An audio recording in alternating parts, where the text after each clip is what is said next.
Sebanyak 17 warga asal Kecamatan Padang Tiji, Kabupaten Pidi, keracunan usai menyantap makanan pada kenduri maulid yang diadakan di Balai Desa Kecamatan setempat.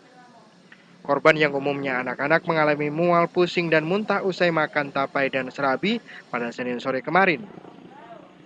Korban keracunan saat ini sedang dalam perawatan intensif di Rumah Sakit Umum Kota Sigli. Sebagian lainnya juga masih dalam perawatan di Puskesmas Padang Tiji. Kondisi korban rata-rata masih dalam keadaan lemas. Sekitar 5 orang lainnya sudah mulai membaik dan diizinkan kembali ke rumah masing-masing. Kepala Dinas Kesehatan Kabupaten Pidi, Dr. Fajriman, terus memantau kondisi korban. Dugaan sementara korban keracunan akibat menyantap tapai dan serabi.